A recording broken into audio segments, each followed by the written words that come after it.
ခုကီကတော့အခါစာရဲ့မျက်နှာကဒဏ်ရာတွေကိုစိတ်ပုနေခဲ့တာကြောင့်ပဲတခြားပေါက်ကာကွယ်ပေးမယ်။ကူညီပေးမယ်ဆိုတဲ့ဂတိတွေကိုအခါစာရဲ့စိတ်ထဲကနေပေးမိခဲ့ပါတယ်။အဲ့နောက်ပိုင်းမှာတော့အခါစာရဲ့ပြုစုမှုတွေကိုခူယူကီတယောက်အားနာပြီးတောင်းပန်စကားတွေပြောခဲ့ပါတယ်။အခါစာအတွက်ခူယူကီကိုပြုစုရတာဟာအဖေဖြစ်သူကိုပြုစုခဲ့ရတယ်လို့ပဲမလို့ခန္ဓာကိုယ်ကအသားကျနေပြီးတာပါ။ယောဂနာမကျန်းဖြစ်နေကြတဲ့လူတွေဟာဘေးနားကလူတွေကိုငါကြောင့်ဝင်ပြီးစေမိပြီဆိုတဲ့စိတ်နဲ့တောင်းပန်စကားတွေပဲအမြဲပြောနေခဲ့တာကိုအခါစာကသဘောမကျပါဘူး။တကယ်တဲ့ယောဂဝိညာဉ်ခံစားနေရတာဟာယောဂတွေပဲဖြစ်ပြီးတော့ဘာလို့များထပ်တောင်းမှန်နေရသေးရလဲဆိုတာအခါစားတဲ့နားမနေနိုင်ဖြစ်နေကြရပါတယ်။ခူယူကီကတော့သူ့ကိုပြုစုနေရတာကနေအနားယူဖို့အတွက်မိဘဖောက်ပွဲကိုတွားကြည့်ဖို့အခါစားကိုပြောလိုက်ပါတယ်။အခါစားကလည်းခူယူကီကအဆင်ပြေမယ်ဆိုရင်ဒါဖို့ထီချီတွားပေးပြီးအတူကြည့်ရအောင်လို့ဒါပြန်ပြောလိုက်ပါတယ်။ဒါအပြင်ဒီညမတွားနိုင်ဘူးဆိုလဲနောက်နှစ်တွေရှိသေးတာမလို့အဲ့ခါမှာတွားလို့ရပါတယ်ဆိုပြီးထပ်ပြောလိုက်တဲ့အခါခူယူကီလည်းဝမ်းသာပြီးမဲရီကြလို့လာခဲ့ပါတယ်။ခေဆိုနဲ့လေ့ကျင့်မှုတွေကိုအခါစားတယောက်ဆက်လက်လေ့ကျင့်နေခဲ့တယ်လို့ခေဆိုရဲ့တင်တန်းကျောင်းအကြောင်းကိုလည်းသိလာခဲ့ရပါတယ်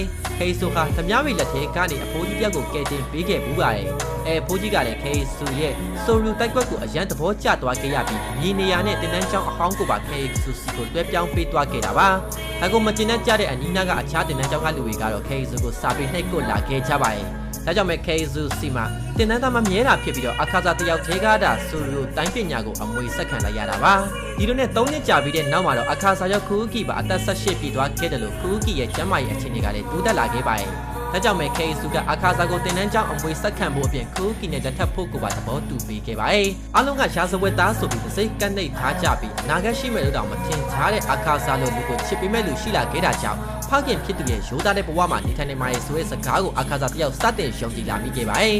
။ခိုက်တန့်တုန်းကခေဆူနဲ့ခူကီတို့ကိုအသက်နဲ့ရှင်းပြီးကာကွယ်ဖို့ထက်တခြားလုပ်ချင်တာမရှိခဲ့ဘူးလို့လည်းအခါစားကတွေးနေမိခဲ့ပါတယ်။ဒီနေ့အခါစားတယောက်လက်ထပ်တော့မဲ့အကြောင်းအဖေအုပ်ကူစီသွားပြောနေတဲ့အချိန်မှာပဲခေဆူနဲ့အခါစားကိုရှင်မတိုက်ခိုက်နိုင်တဲ့အခြားတင်တန်းကျောင်းကလူတွေဟာအခါစားတို့တင်တန်းကျောင်းရဲ့ရှေ့တွင်းတဲ့အစိတ်ခတ်သွားခဲ့ပါတယ်။အစိတ်ကြောင့်ပဲခေဆူတို့တားဖလည်းအသက်သေဆုံးသွားခဲ့ရပြီးအခါစားအတွက်နောက်ထပ်တစ်ချိန်ဘဝမှာအရေးပဆုံးသူတွေကိုထပ်မံဆုံးရှုံးလိုက်ရပါတယ်။ဒါတော့မှခူကီနဲ့မိဘပွဲတွားကြည့်တုန်းကမတည်တဲ့ဂတိတွေကိုအခါစားတယောက်ပေးခဲ့မိပါတယ်။ခူကီကတော့အခါစားရှင်ဒီနေ့မချမ်းမရင်တော့နောက်နှစ်တွေရှိသေးတယ်ဆိုတဲ့စကားတခွန်းကြောင့်ပျော်ရွှင်ခဲ့ရတယ်လို့အနာဂတ်ရှိတယ်ဆိုတာကိုလည်းပြန်လည်ယုံကြည်လာခဲ့တယ်လို့ဆိုပါတယ်။ဒါကြောင့်ပဲအခါစားဟာလူကောင်းမလို့သူမနဲ့လက်ထပ်နိုင်မလားဆိုပြီးမေးကြည့်တဲ့အခါအခါစားကလည်းမိဘတွေအောက်မှာပဲသဘောတူညီခဲ့ပါတယ်။အခုချိန်မှာတော့အရာအားလုံးကိုဆုံးရှုံးလိုက်ရပြီမို့လို့အခါစားတယောက်ပြိုင်ဘက်တင်တန်းကျောင်းကလူတွေအကုန်လုံးကိုလက်ပလာနဲ့ဝင်တက်ပစ်ပါတော့ရဲ့။အုတ်ချိုရည်ဘက်ကလူတွေကလည်းအခါစားကိုဖမ်းပြီးအရေးယူဖို့စတင်လှုပ်ရှားလာခဲ့တယ်လို့အခါစားရဲ့လက်ချက်ဟာလည်းလူသားတယောက်ချက်ကိုမိစ္ဆာဆန်နေဆိုပြီးလည်းပြောနေခဲ့ကြပါတယ်